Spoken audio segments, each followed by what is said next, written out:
Selamat pagi Bapak Ibu Guru dan karyawan Penabur Jakarta, Komplek Penabur Harapan Indah. Terpuji nama Tuhan, kita berkumpul bersama-sama untuk mengawali tahun ajaran 2020-2021 dengan ibadah. Dan biarlah dengan ibadah ini kita semakin kuat untuk melangkah, sekaligus percaya bahwa kasih setia Tuhan senantiasa hadir dalam hidup kita. Kita persiapkan diri kita masing-masing di dalam saat teduh.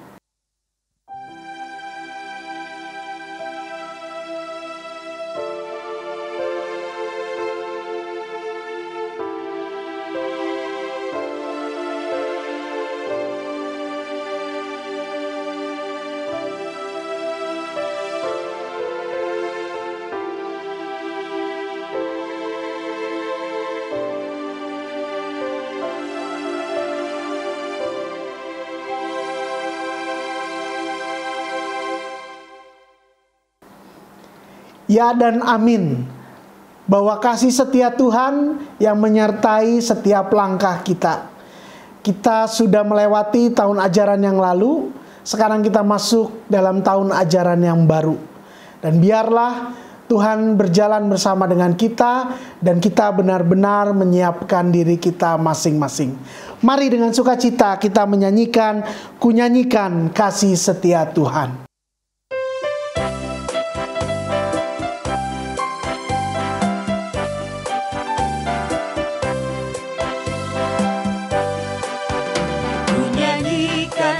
Setia Tuhan selamanya, selamanya.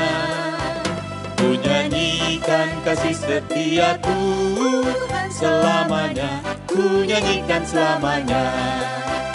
Ku tuturkan tajammu, kasih setiamu Tuhan. Ku tuturkan tajammu, kasih setiamu turun-temurun. Ku nyanyikan kasih setia Tuhan selamanya, selamanya. Ku nyanyikan kasih setia Tuhan selamanya, ku nyanyikan selamanya.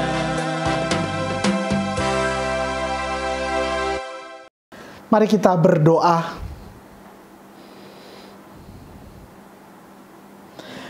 Bapa kami yang baik, Allah sumber hidup kami, Kristus Yesus yang senantiasa bersama dengan kami. Kami bersyukur bahwa kami dimampukan untuk memasuki tahun ajaran yang baru. Biarlah kami berjalan bersama dengan Tuhan, karena Tuhan yang memberikan kami hikmat dan kebijaksanaan. Sehingga dengan mantap kami melangkah, dengan takut akan Tuhan kami berjalan. Sehingga setiap tugas tanggung jawab yang kami lakoni masing-masing pribadi boleh berdampak positif dan menjadi berkat bagi banyak orang. Ibadah kali ini kami terus lantunkan puji-pujian kepada Engkau, dan hati kami rindu untuk mendengarkan sabda-Mu. Inilah kami yang datang kepada Tuhan, berkehendaklah dalam ibadah ini. Demi Kristus Yesus kami berdoa. Amin. Mari kita teruskan pujian kita, bahwa sungguh setiap hari bersama Tuhan begitu indah. Betapa indah harinya.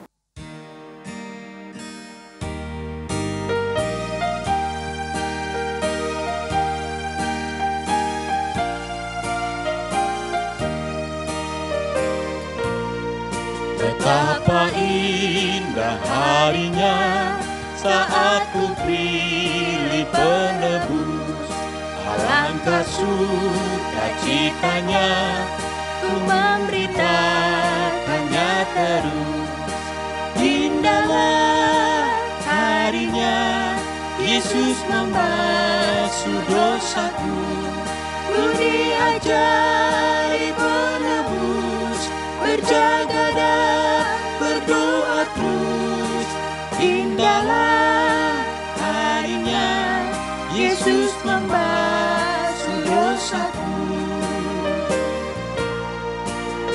Betapa indah janjinya yang telah mengikat hatiku. Ku beri kasihku padanya serta menyanyi bersyukur. Indahlah harinya Yesus membasuh dosaku. Ku diajari penebus, berjaga dan berdoa terus. Indahlah harinya Yesus membasuh dosaku.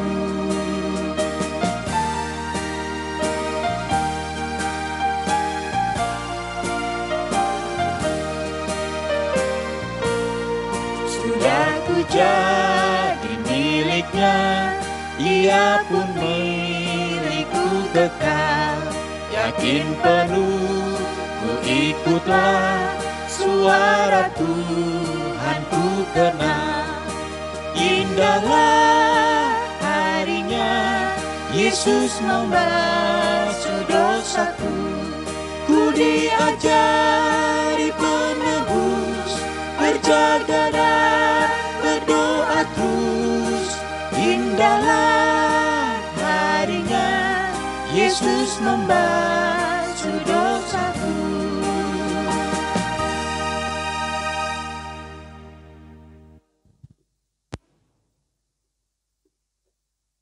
Kita akan mendengar bersama-sama pujian kepada Tuhan yang dinyatakan dalam Mazmur 119 ayat 1 sampai dengan 9. Bahagianya orang yang hidup menurut Taurat Tuhan. Berbahagialah orang-orang yang hidupnya tidak bercela, yang hidup menurut Taurat Tuhan. Berbahagialah orang-orang yang memegang peringatan-peringatannya, yang mencari Dia dengan segenap hati, yang juga tidak melakukan kejahatan, tetapi yang hidup menurut jalan-jalan yang ditunjukkannya. Engkau sendiri telah menyampaikan titah-titahmu, supaya dipegang dengan sungguh-sungguh. Sekiranya hidupku tentu untuk berpegang pada ketetapan-Mu, maka aku tidak akan mendapat malu apabila aku mengamat-amati segala perintah-perintah-Mu. Aku akan bersyukur kepadamu dengan hati jujur apabila aku belajar hukum-hukum-Mu yang adil. Aku akan berpegang pada ketetapan-ketetapan-Mu. Janganlah tinggalkan aku sama sekali. Dengan apakah seorang muda mempertahankan kelakuannya bersih? Dengan menjaganya sesuai dengan firman-Mu. Kita akan bersama-sama menyiapkan hati dan pikiran kita. Kita akan mendengarkan firman Tuhan. Mari kita menyatakan pujian, carilah dulu kerajaan Allah.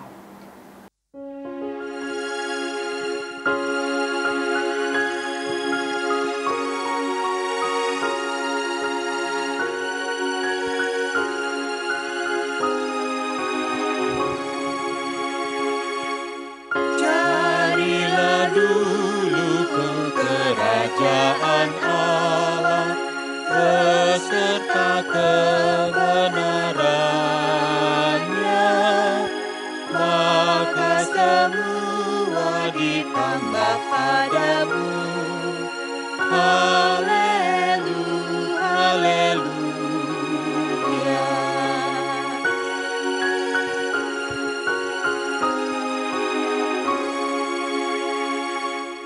Mintalah Tuhan pasti memberi,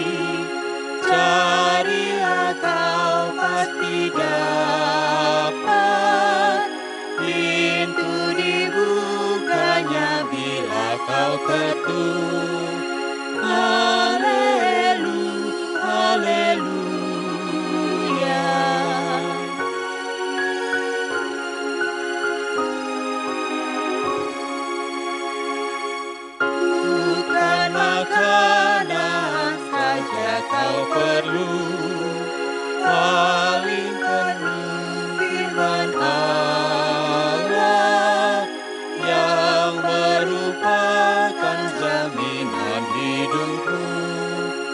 Haleluya, haleluya.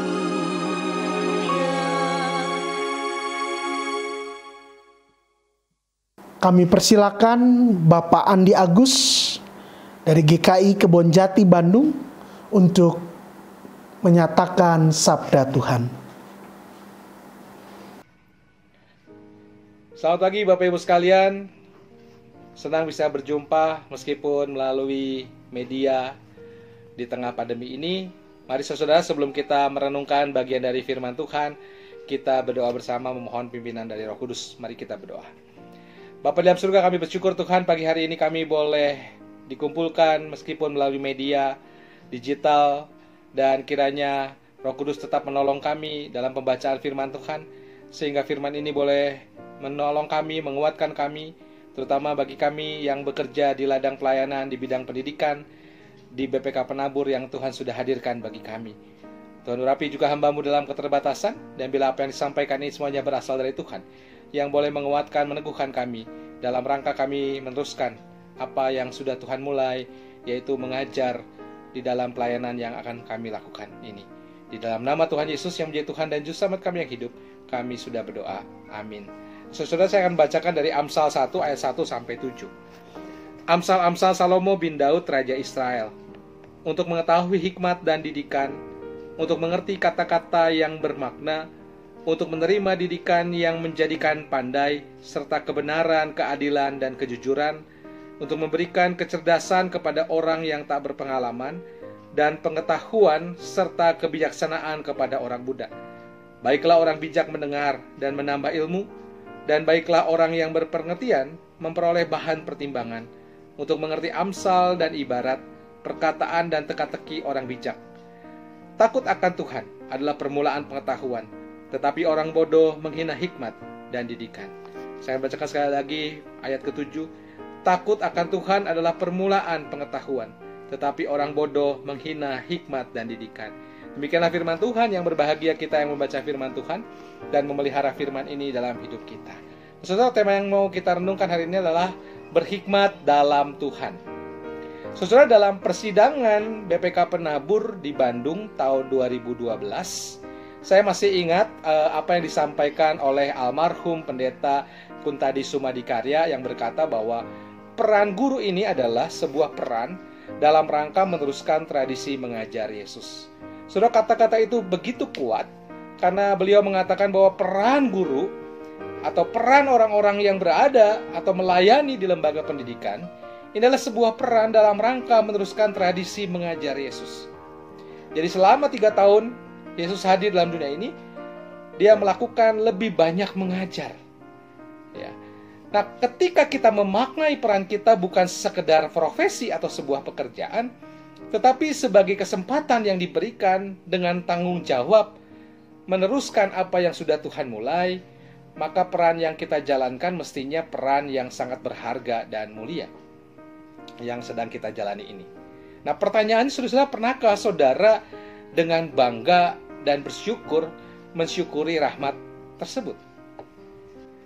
John Milton Gregory pernah berkata, seorang guru ini perlu tahu mengapa ia mau jadi guru. Sebab menurutnya pemahaman yang benar tentang panggilannya ini akan tercermin pada cara mengajarnya. Nah, saudara, John Milton Gregory meyakini bahwa pemaknaan seseorang terhadap panggilannya sebagai guru itu akan mempengaruhi cara dia mengajar. Cara ia membimbing anak-anak yang Tuhan percayakan, cara ia menginspirasi mereka, dan mungkin bagaimana cara mereka mengangkat beberapa anak yang berada dalam kondisi yang terpuruk dan membawa mereka kepada jalan yang seharusnya mereka tempuh. Maka itu, jika setiap guru sampai pada titik ini, inilah yang disebut dengan berhikmat dalam Tuhan. Seorang guru tidak lagi memandang perannya sebagai sebuah pekerjaan biasa, tetapi dengan hikmat tersebut ia akan melihat perannya lebih daripada sekedar mengajar. Ia akan menginspirasi, ia akan memberi dampak. Bahkan ia bisa menghadirkan Kristus melalui dirinya dalam ruang-ruang perjumpaan, di kelas, di halaman sekolah, ataupun dimanapun ruang perjumpaan itu terjadi. Saudara, saya ingat satu kisah yang ditulis oleh Ken Robinson dalam bukunya The Element. The Element ini bicara tentang bagaimana guru-guru yang bekerja di lingkungan atau di sekolah inklusi, di tempat di mana ada anak-anak berkebutuhan khusus. Digambarkan dalam buku itu pembukaannya, seorang guru sedang mengajar dan seorang murid sedang asik membuat gambar. Dan anak ini anak berkebutuhan khusus, seorang anak autis. Maka guru itu mengatakan, "Nak, perhatikan dulu ibu, sebab kalau kamu tidak memperhatikan, kamu tidak akan mengerti pelajaran ini." Anak itu tidak memperhatikan apa yang kata gurunya, dia terus menggambar. Maka itu guru itu ke belakang, mengelus pundak anak itu dan mengatakan, "Nak, tolong perhatikan dulu, nanti kamu tidak mengerti apa yang ibu ajarkan." Tetapi anak itu mengatakan, "Aku sedang menggambar Tuhan, Bu." Wah, gurunya kaget. Dan gurunya mengatakan, "Bagaimana mungkin kamu bisa menggambar Tuhan? Kamu kan belum pernah bertemu dengan Tuhan." Maka itu dia mengatakan, "Nanti kalau gambar ini jadi, ibu akan melihat." Nah, karena harus mengajar, guru itu mengajar kembali. Sambil selama mengajar dia penasaran, kira-kira gambar Tuhan seperti apa yang akan digambar oleh seorang anak yang berkebutuhan khusus, seorang anak dengan sindrom autistik. Dan setelah selesai pelajaran, semua murid keluar. Anak itu masih menyelesaikan detail gambar terakhirnya, dan dia datang kepada gurunya dan memberikan gambar itu kepada gurunya. Gurunya terkejut, sebab gambar yang dibuat oleh anak dengan sindrom autistik itu adalah gambar dirinya, gambar guru tersebut. Lalu kemudian guru itu berkata kepada anak itu, "Nak, bukankah kamu tadi mau mengatakan mau menggambar Tuhan? Kenapa kamu menggambar ibu?" Lalu anak itu mengatakan begini, "Kata papa dan mama, Tuhan itu baik. Dan aku pikir ibu adalah menggambarkan tentang siapa Tuhan itu." Dan guru itu terharu hari itu. Bagaimana anak itu bisa berjumpa dengan sosok Allah yang baik itu melalui perjumpaannya dengan seorang guru. Cerita itu sampai di situ dan saya juga sempat merenung, kalau saya jadi guru sebaliknya bagaimana. Saya menegur anak itu dengan keras dan mengatakan, "Kalau kamu tidak memperhatikan saya, kamu keluar." Saya datang, saya gebrak mejanya, dan anak itu mengatakan, "Saya sedang gambar setan, Pak." "Bagaimana mungkin kamu bisa lihat setan? Bisa gambar setan, kamu kan belum lihat setan. Nanti juga selesai, dan yang digambar adalah diri saya sendiri sebagai seorang guru." Nah, saudara, itulah yang disebut dengan ruang perjumpaan. Tanpa hikmat, guru-guru akan selalu merasa kering, dan hal tersebut akan tampak dari cara mengajarnya yang membosankan, tidak diminati siswa, dan tidak menarik. Guru yang berhikmat akan selalu menanti hari baru, sebab tampaknya ia punya segudang pengalaman yang menarik yang ingin ia bagikan kepada para siswanya. Maka itu dikatakan guru berhikmat itu selalu menginspirasi anak-anak. Parker J. Palmer berkata, saudara, apa yang diajarkan guru kepada muridnya? Apakah pengetahuan? Apakah pengajaran? Apakah kepintaran? Dan Palmer mengatakan, bukan itu. Yang diajarkan guru adalah dirinya sendiri, hidupnya sendiri. Guru akan cepat bosan tanpa semangat dan tidak menginspirasi jika ia mengajar dari apa yang tidak pernah jadi miliknya dan dari apa yang bukan dari pengalamannya. Maka itu sebenarnya guru itu sedang mengajarkan dirinya, mengajarkan hidupnya, mengajarkan bagaimana imannya yang dia rasakan bahwa iman itu akan menolong dia untuk bisa menjalani hidup itu. Dan dalam konteks sekolah Kristen, BPK Penabur, kita memerlukan guru-guru yang seperti itu. Itulah yang disebut dengan guru berhikmat. Guru yang berhikmat di dalam Tuhan. Oleh sebab itu guru perlu mendapatkan hikmat dari Tuhan dan perlu melakukan perannya. Saudara, kitab Amsal yang kita baca adalah bagian pengantar yang dimulai dengan pokok bahasan untuk membimbing pembacanya untuk hidup dengan kebijaksanaan, disiplin, berpengetahuan, dan hidup dalam kebenaran. Tulisan-tulisan Amsal yang terfokus pada kata hikmat ini yang selalu muncul sampai 41 kali dalam kitab ini menunjukkan betapa pentingnya untuk dicermati oleh pembacanya.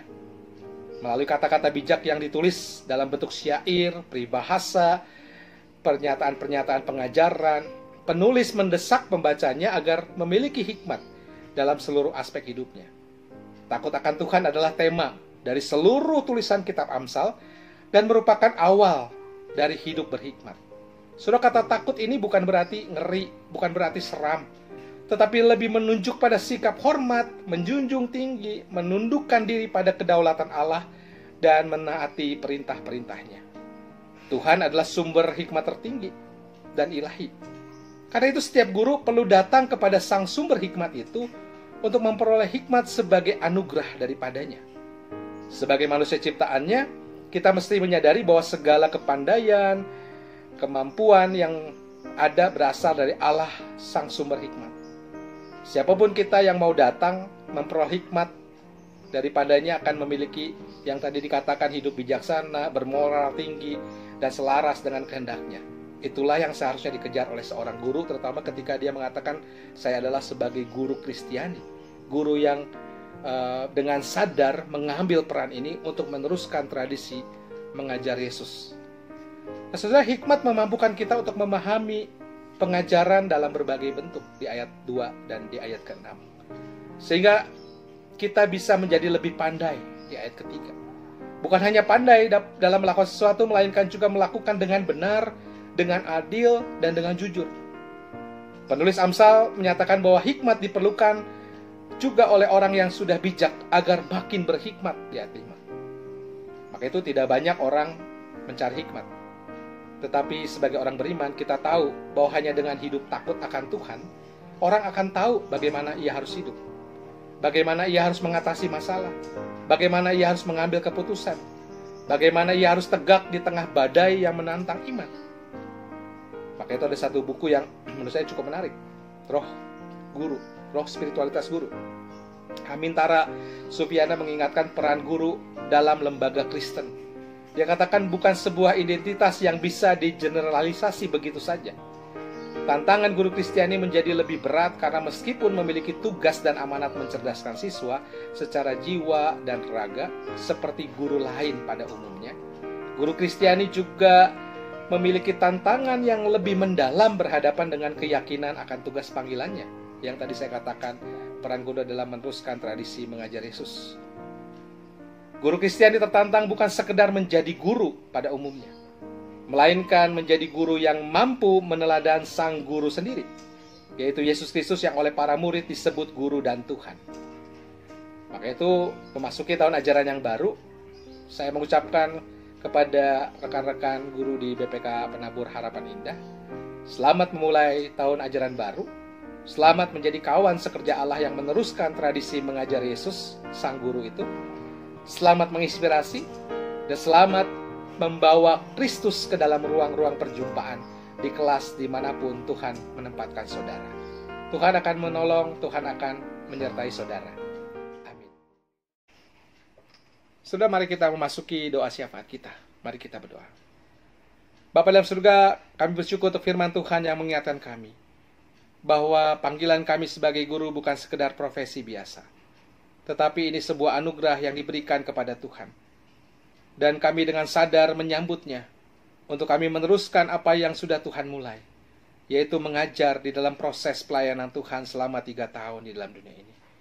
Oleh itu, sebab itu sebagai murid-murid Tuhan, kiranya mampukan kami untuk dapat meneruskan apa yang sudah Tuhan mulai. Beri kami hikmat pengetahuan yang daripada Tuhan. Dan biarlah kami melalui hidup kami mengajarkan dan memberikan perjumpaan kepada anak-anak, perjumpaan seperti yang kami telah terima melalui perjumpaan kami dengan Tuhan. Oleh sebab itu Tuhan, sebagai guru-guru Kristiani, kiranya Tuhan boleh menolong kami supaya kami boleh meneladan sang guru itu, menghadirkannya dalam ruang-ruang perjumpaan di kelas kami, menghadirkan cinta kasih Tuhan, supaya anak-anak juga memahami, mengetahui, bahkan dia merasakan cinta kasih Tuhan itu di dalam kehidupan mereka. Hari ini kami berdoa Tuhan bagi persiapan tahun ajaran yang baru, di tengah situasi pandemi COVID-19 yang juga masih belum selesai. Oleh sebab itu berikan kepada para guru hikmat, supaya melalui proses pembelajaran jarak jauh mereka juga boleh memperlengkapi anak-anak dengan baik. Beri para guru kesehatan, kekuatan, penyertaan dari Tuhan. Beri juga kepada siswa kerajinan, ketekunan, keseriusan di dalam belajar meskipun melalui pembelajaran jarak jauh. Beri juga kepada orang tua hikmat, supaya mereka bisa mendampingi anak-anak mereka di tengah kesulitan hidup, dampak ekonomi yang terjadi akibat pandemi COVID ini, Tuhan. Kami juga mau berdoa bagi pengurus BPK Penabur, yang juga terus mengupayakan tetap memberikan layanan pendidikan di tengah situasi yang juga begitu berat yang harus kami jalani. Tetapi kami percaya bahwa ketika kami menjalaninya, ada Tuhan bersama-sama dengan kami. Berkati juga pemerintah bangsa dan negara kami yang terus berupaya memutus rantai pandemi COVID-19 ini. Beri mereka juga penyertaan dari Tuhan untuk serius, benar, melakukan segala sesuatu untuk memutus rantai pandemi ini. Beri juga kesadaran kepada kami selaku masyarakat untuk mau bersama-sama bergerak bersama untuk memutus pandemi ini. Kami serahkan Tuhan seluruh persiapan dari mulai mungkin pembukaan sekolah ataupun proses pembelajaran jarak jauh yang kami putuskan. Kiranya melalui lembaga pendidikan ini, anak-anak juga dan orang tua dan komunitas yang hadir di PKH Penabur merasakan terus berkat Tuhan yang hadir dalam kehidupan mereka. Kami mengalaskan doa ini dalam nama Bapa, Anak, dan Roh Kudus. Amin. Berhikmat dalam Tuhan berarti mengakui bahwa Tuhan adalah sumber kekuatan hidup kita. Mari kita nyatakan, Tuhanlah kekuatanku.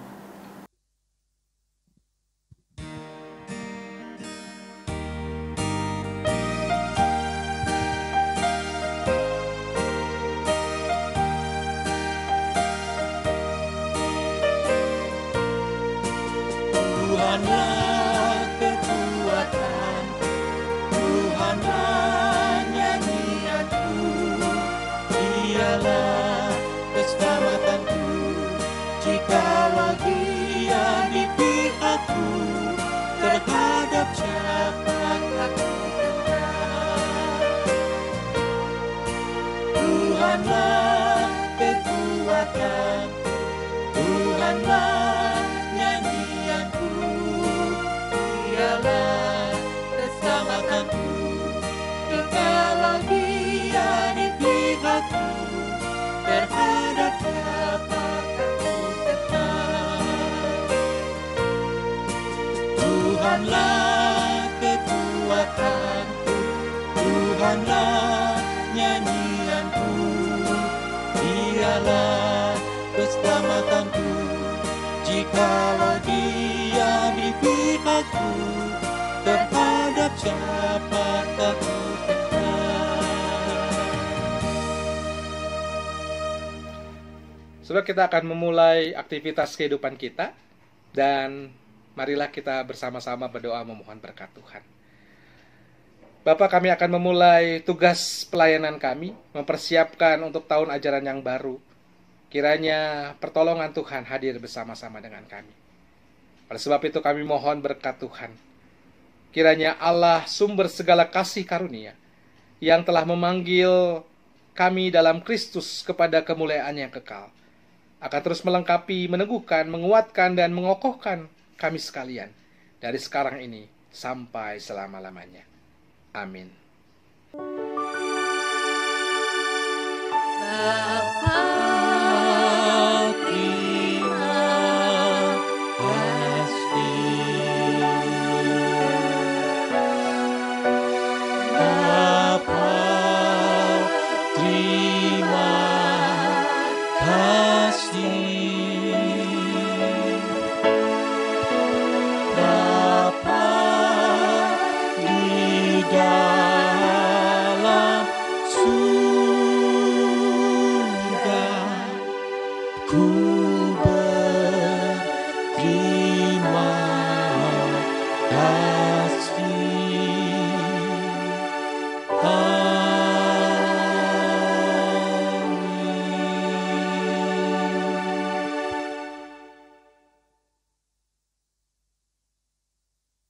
Demikianlah ibadah awal tahun ajaran 2020-2021.